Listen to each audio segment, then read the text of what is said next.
Hey guys, I'm Randy. And I'm Daniel. We're two lifelong friends and musicians, but when we're not playing gigs, we like to talk games. And today on the Gaming Gig Podcast, we're deciding, is 2023 the best year in gaming in the past decade?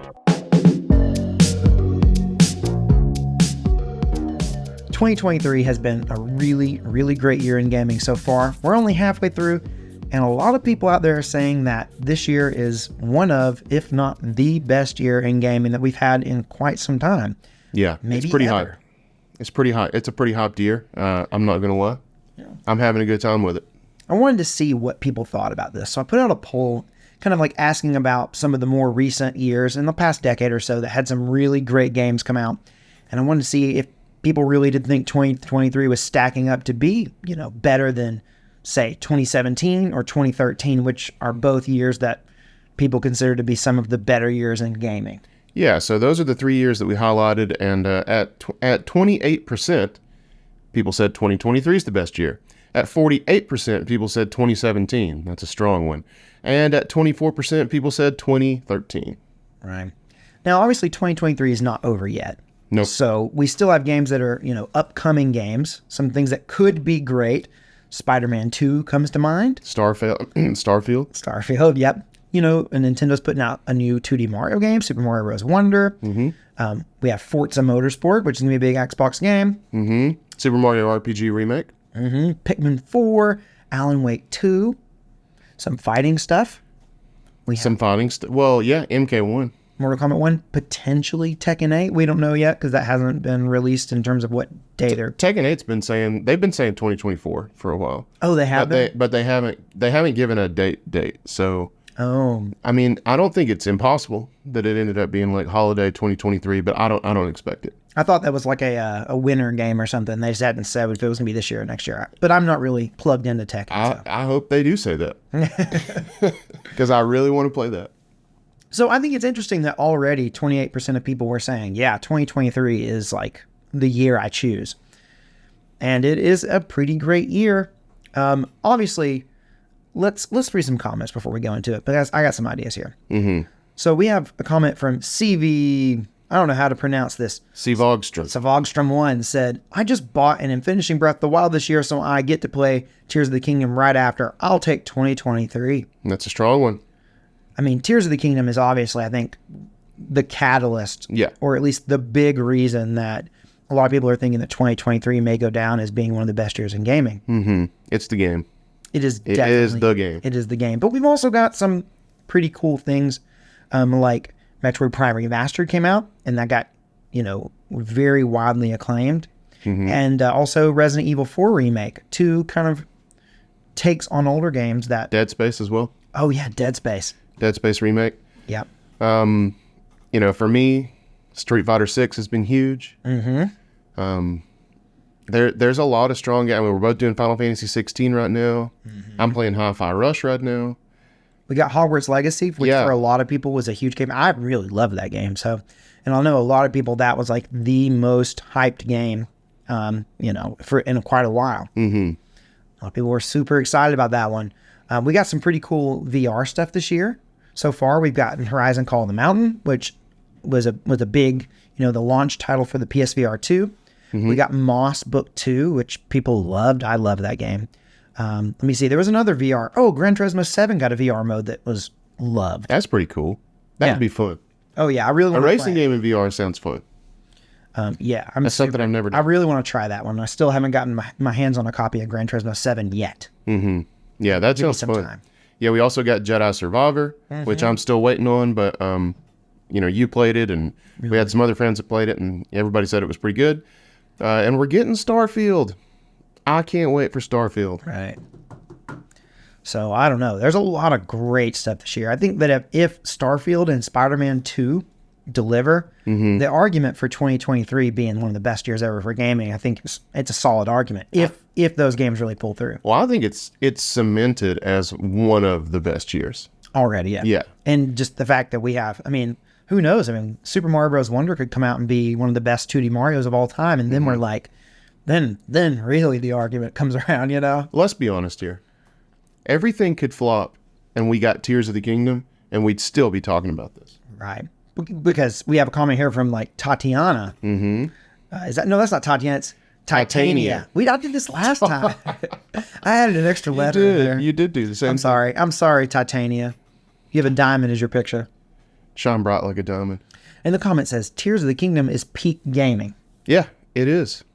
And then going on, we had a comment from Genesis said Tears of the Kingdom is elite, but 2017 had overall better gaming selection. That's kind of a footnote. I was just saying they both love Tears of the Kingdom. Yeah, both big in the Tears of the Kingdom. Now, I've gone on record saying that if I had no other games to play in Tears of the Kingdom, and I would play it for the rest of the year happily.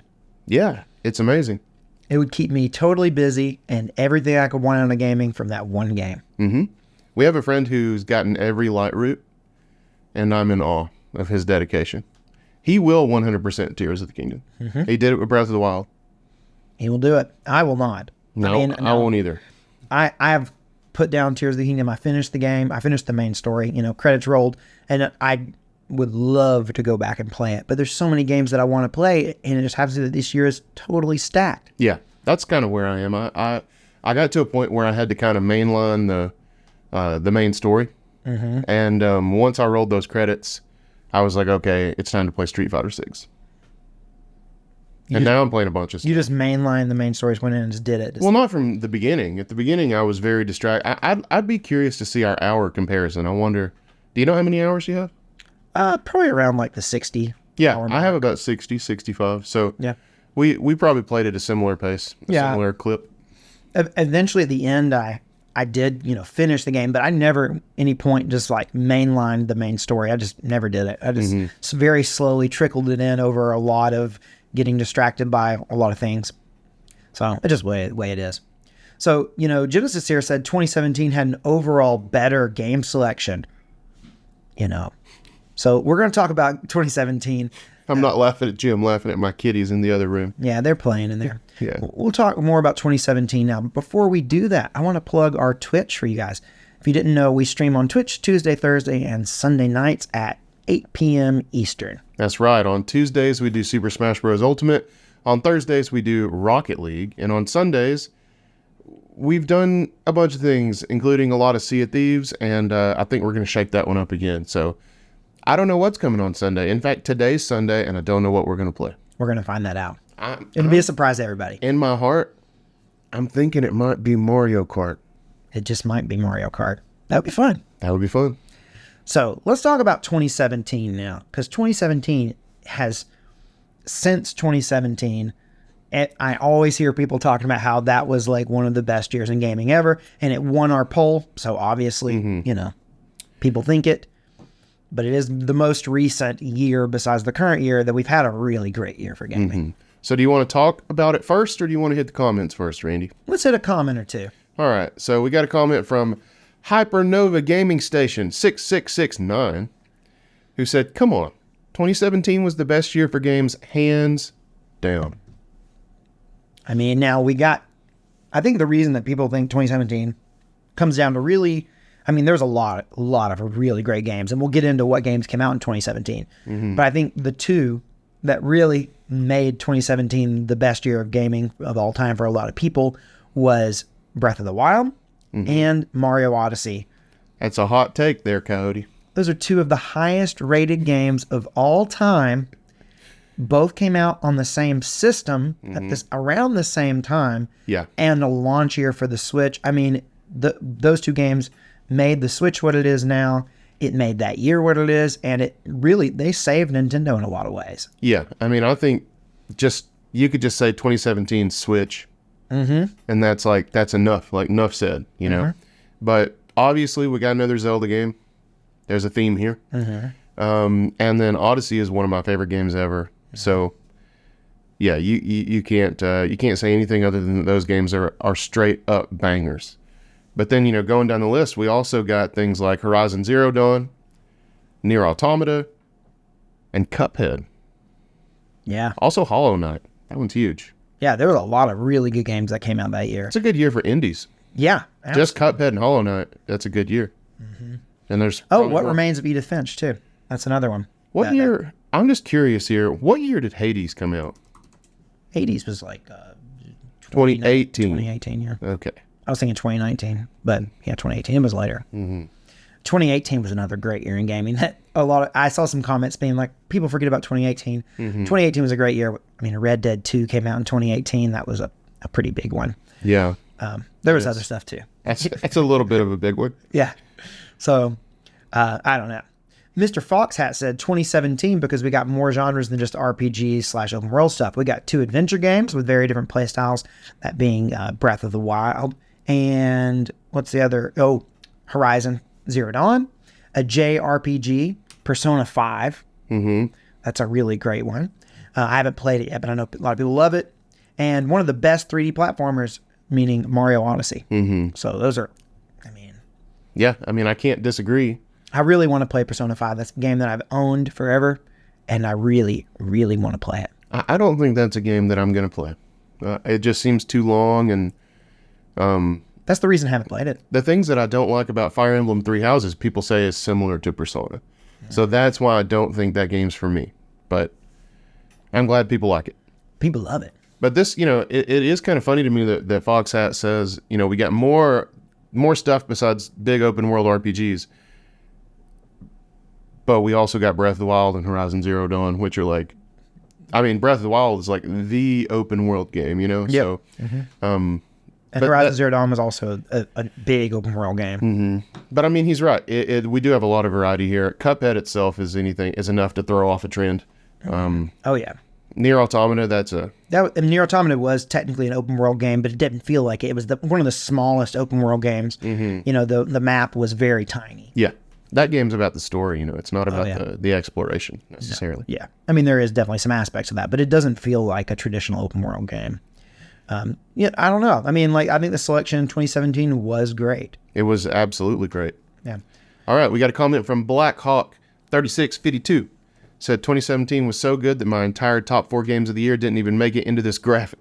That would be Nier Automata, Xenoblade 2, Yakuza 0, and Hollow Knight. Yakuza 0 is on my list. I watched The Completionist do a video about Yakuza 0 because we were talking about Yakuza on the stream. It got me interested. And he did Yakuza 0 in the past year or two, and it seemed really good. I want to try those games. I'm subtly interested in those. I'm going to need to see more to make me really interested, but I keep hearing how great they are. Yeah, and they're really cheap on Steam right now, so I basically have them all now. Well, that gets the penny pincher in me very excited. So yeah, you can get Yakuza Like a Dragon for $15, and you can get the newest one, right? That's the new one. Yeah. Actually, no, there is a newer one. Yakuza Ishin, I think it's called. Or is it Like a Dragon? No, that was before they changed the before name. they North America changed it.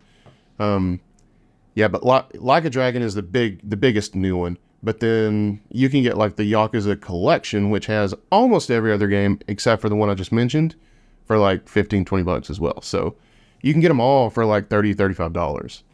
And people say they're so good. I was like, okay. Very accessible series to get into right now. Very.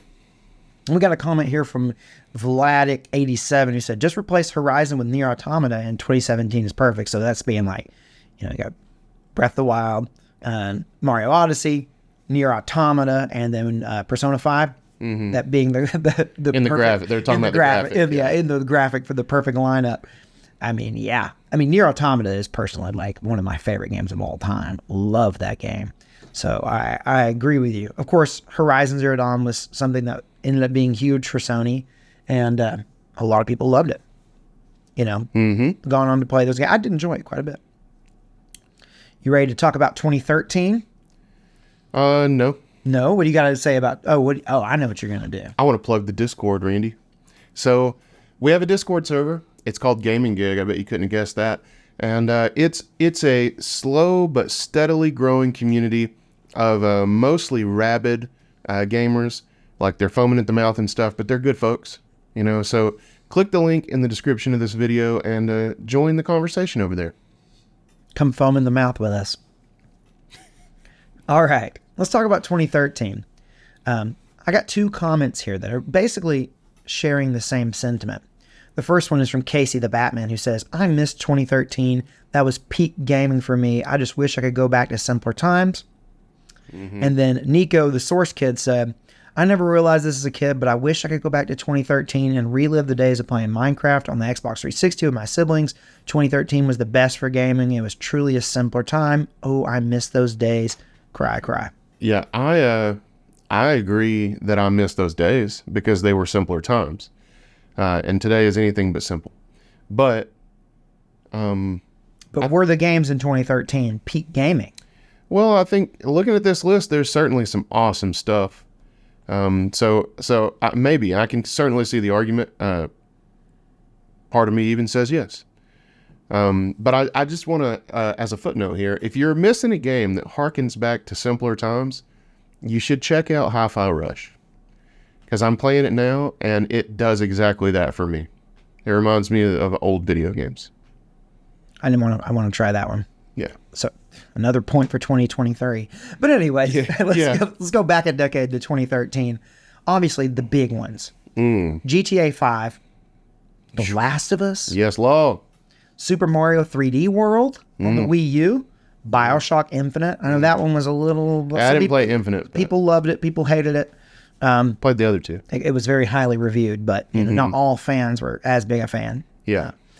But we also got some awesome great games on the 3DS. The 3DS was at its prime in 2013. You got A Link Between Worlds, Fire Emblem Awakening, Pokemon X and Y, Animal Crossing New Leaf, all releasing in the same year on 3DS. Yeah. So yeah, it was good on handheld. It was good on console gaming. We just had a really good year in 2013. We did. Yeah, I want to highlight Fire Emblem Awakening specifically for literally saving the Fire Emblem franchise. So if you're not aware, Fire Emblem was going to be canceled.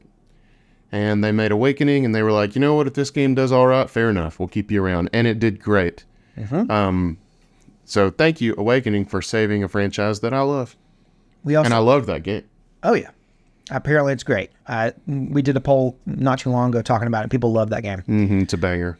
We also got one of the coolest and weirdest indies of all time with the Stanley Parable. I've played that game multiple times. Love it. I don't really know anything about that game. I've heard of it, but I don't really Definitely play it, then. If you don't know anything, that's where you want to be going into the Stanley Parable. Okay. Yeah. We also got Pikmin 3, Rayman Legends, my favorite 2D platformer of all time. Also super cheap on Steam right now. Assassin's Creed 4, Black Flag. That was a great one. That one was in the I think I included that in the graphic. Yeah, that one's a banger. I know, because that one's gone down as being one of the best Assassin's Creeds, if not the best, considered by a lot of people. But you know, we've glossed over a little game called The Last of Us. Well, we talked about it a little bit, but yeah, I mean... Yeah, but it deserves... I mean, if we're going to give the Stanley Parable and Fire Emblem some shine, we got to talk about The Last of Us. The Last of Us was literally my favorite game of all time until this year. Until this year. So... and... You know, on The Last of Us, Tom Derry said, tough one. If these games were hanging from a cliff and I could pick only one, I would have to pick The Last of Us. Secretly, I would cry over Breath of the Wild / Tears of the Kingdom, or The Last of Us isn't looking, though. I mean, I'm right there with you, man. Like, if all the games we talked about from all three of these years, if I could only save one, and the others were going to go the way of the Mufasas, and I was Scar. Okay, little Simba's down in the gorge. Right, Gonna have to watch them fall. Wildebeest are there, right? I mean, they're there. Do you let Ellie fall to the wildebeest, or do you let Link and Zelda fall? I mean, I don't know. I just said Tears of the King is my favorite game of all time, but I can't imagine like not having experienced the story of The Last of Us. Shoot, it's a tough one. It's really tough. They're very, very different games. And they're for very different gaming moods, you know. One's going to be better at one time and one's going to be better at another. Depends on what mood you're in, what point of your life you're in. But of course, after playing The Last of Us, your life has changed forever, so. So if I'm going to let Ellie fall to the wildebeest, and maybe I don't even... See, the thing is, if I could just not know she existed... Yeah, you'd be okay. Then I'd probably say, yeah, let's pick Tears of the Kingdom. It's a lot more hours, you know. You get a lot more bang for your buck. But if I'm going to know that I'm the one who killed her, I don't know. Ellie's my girl. I know. Dude, I just started playing Red Dead Online, and I had to name my horse. I named her Ellie. That's a good name for a horse. I know. After Ellie. I named the big giant Ganondorf horse in Breath of the Wild Dennis. That's a cool horse name. But yeah, 2013 was a great year for gaming. I mean, GTA 5. That one's huge. I mean, that game's been around for 20 years now, even though it came out in 2013. I was looking at the highest rated games of all time. I didn't realize that like GTA 5 is like one of the only few games ever to get a 98 on Metacritic. Really? Yeah. Higher than Breath of the Wild. Higher than Tears of the Kingdom. Well, it's a great game. The only games that have like a 98 on Metacritic are like GTA 5 and Ocarina of Time. Ocarina of Time. That's interesting. Yeah. I mean, there might be another one or two that I just can't remember off the top of my head. I mean, Grand Theft Auto 5 is a game that's 10 years old, and you could play it right now, and it wouldn't feel 10 years old. No, it has not aged a day in 10 years. Seriously, not a day. It's great. I played it in the past 5, Yeah. and I loved it. Did you play it back in 2013? Yes, but I didn't play it to completion. Uh-huh. But then I did it on Xbox One, and I did. I tried to play it back when it launched. This is a story we've told many times on the podcast. You got it in 2013. For 360. You got it for Xbox 360, played it, but didn't finish it. Correct. And then I was like, hey, Daniel, I would love to play GTA 5. And you're like, hey, I'll let you borrow them. This was probably more like 2014 at this point. It was probably because it was around the time that the PS4 was out. And I can't remember what year the PS4 came out. Probably around that same time, 2013, 2014. Yeah. And so you had traded your 360 for a PS4, if I'm not mistaken, right? Yep. And so in that process, you traded away your GTA 5 game disc and only had the data disc. Right. So you tried to lend it to me, but you were only able to lend me the data disc. Yeah. And I didn't know that, so I just handed him the box. And he opened it, and he was like, I can't play this. I can't play this, Daniel. And I still think that's really funny. So it took me until I didn't play GTA 5 until 2018, I think it was. Great game. That's a great year to play it too. Great year to play GTA 5. I played it in the same. I pretty much played like Red Dead 2 and then GTA 5 like immediately after. That's a Rockstar double feature. Yeah. So. Well, Randy, we've talked about these years. We have. We've read the comments from the gaming gig faithful. But now we have to decide. We do have to decide. We have to decide beyond a shadow of a doubt which of these 3 years is objectively, unarguably, the undisputed, defending greatest year in gaming ever in the past 10 years. Okay. Do you have one in mind that you think is? Do you have you made your mind up? Before, let me just think out loud here. 2023. I think there's an argument to be made already. I'm looking at the lineup of games that we've gotten already, and I know they're new, and the new shiny things always seem great. But, I mean, I'm thinking like Tears of the Kingdom, Hogwarts Legacy. I mean, I know everyone loved it, but it was a really good Harry Potter game. I'm thinking Resident Evil 4 Remake. Ooh, that one hits. If Spider-Man 2 ends up doing well, if Super Mario Bros. Wonder is good. What if Starfield comes out and it's just like a smooth, playable, kick-ass space RPG? What if that happens? What if Bethesda does the impossible and releases a complete game? I'd say if the upcoming, we're only halfway through, and if the second half of the year is even 50 to 75% of what the first half was, I don't think there's any denying that 2023 is just barely edges out 2017 and 2013. I think it will be the better year. If. Now, what are your thoughts? I want to create a hypothetical year. Okay. where I just pull from all these, and then I can just be happy that I didn't insult any of these games. Right. Mm-hmm. But I won't, because that's a fool's errand. And I'm going to do something that I hate to do. I'm going to agree with Randy. I don't think you can. I just don't think that an argument about the other 2 years really has a leg to stand on, like you said, if the last half of 2023 is even just good. Right. I think that the reason 2017 won the poll, and it did win the poll by a good amount, I think the reason it won the poll is because we've had time to reflect on it. Mm-hmm. And I think people are timid to choose 2023 because we're in the midst of it. It hasn't been completely, it's not over yet. We don't know. And I think a lot of people are thinking like, yeah, it's a great year, but who knows? We may have some big disappointments. We've already had some big disappointments this year with games like Red Fail, Gollum. I mean, like, we've had some big, disappointments this year. Yeah. Yeah. I'm disappointed that we didn't get any new characters for Smash. So that sucks. But yeah, no, it's been amazing. And honestly, like, if just like one of these games on the upcoming list is really good, the rest could just about flop. And I'm like, I'm good. Honestly, if Starfield delivers, I don't care about the rest of these games. So there you go.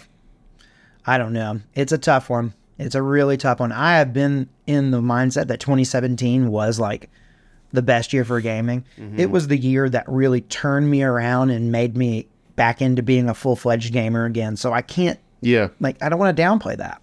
Yeah, and the Switch is very special. Mm-hmm. And it rekindled my love of handhelds. So I appreciate that.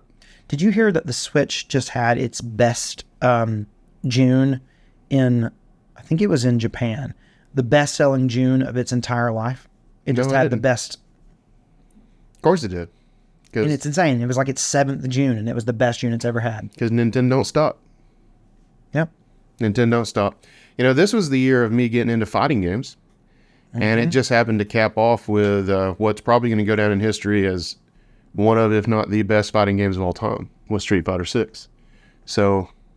And it's going to be, definitely one of the biggest years for fighting games of all time. Just in general. It's going to be one of the biggest, like a 12-month cycle. Right. Oh, yeah. You're getting one of the big three, but I mean, that didn't release in 2023. But fighting game fans have been eating really well, but they're going to continue. Oh, yeah. It's big. Fighting games are huge right now. When Tekken 8 drops, which I think is going to be next year, it's on. Mm-hmm. That's going to be great. So, I don't know. We've decided, but have you? Leave us a comment and let us know have we changed our mind? If you voted in the poll and then maybe looking at it all with us over this, who knows?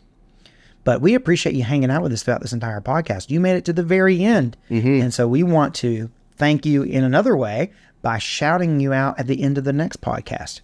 So leave us a comment with the code phrase 3 for Dale. That lets us know you made it all the way to the end of the podcast, and we will shout you out at the end of the next one. That's right. And don't leave yet, because we may even be about to explain where 3 for Dale came from. You might be about to get an origin story. It's just a little teaser. But first, on this week's 3 for Dale Club, we have D18. Thank you for coming back. He's my favorite droid. We also got AJK back for another time in the 3 for Dale Club. Thank you. And we got a returning member, Tom Derry. Thank you, Tom. Old Tom. We also got the Laninator, who wants to know where 3 for Dale came from. Okay. Well, I can sum this up pretty easily. Randy and I are, how do you say this? True blue kudzu-born North Georgia rednecks. Mm-hmm. And we were never necessarily into this sort of thing that I'm about to talk about. But you don't grow up around here and not be exposed to this little thing called NASCAR. And there was a gentleman, nay, a demigod, in NASCAR who happened to race with the number 3 Goodyear car. Some called him the Intimidator, but we just called him Dale. Mm-hmm. So that's where it comes from. Old Three for Dale. Three for Dale is a, It's like a battle cry. yeah, it's definitely, it's a mantra that us Southerners, every night before you go to bed, you put out a little Three for Dale, you know what I mean? Three for Dale is like, it's like useful in every situation. Okay, so like, you see a friend you hadn't seen in a long time, you go up to him and you say, Three for Dale, buddy. You know, you that same friend years later, their first child is born. You know, you go to meet the kid, Three for Dale, guys, Three for Dale. You know, years later, they lose a loved one. You go to the funeral home, you're shaking the hand, Three for Dale. There you go. All right, let's continue our Three for Dale club. We got a new one here, Clark CA5. Thank you for being a new member of the Three for Dale club. Clark K. Yeah. All right, we got another new member here, Kaletso Mukit Sane. That's a tough one. Kaletso Mukit. You got to tell us how to pronounce this. Yeah. But we appreciate you saying you're a big fan. Thank you guys so much. I mean, Thank you. that yeah. means a lot. Like I said, we're just two rednecks sitting in a room. Glad you're a big fan. We're a big fan of you, even though we don't know how to say your name. Heck yeah, we are. It's a tough one. But I like it. And then finally, the last member of the Three for Dale club this week is, of course, Landon Stallings. You knew he was going to be there. He's always there. He's always there. And Landon, I want to thank you for last week. You left a comment giving some advice on how you got your PC set up running in your living room so that you could play PC games on your TV. That was very helpful. I think I'm going to take some of your advice and implement it at my house. So thank you. I just wanted to say thanks for that. Heck yeah. Thank you guys. All right. Well, until next time, guys, I'm Randy. Which makes me Daniel. And this has been Gaming Gig. Peace out.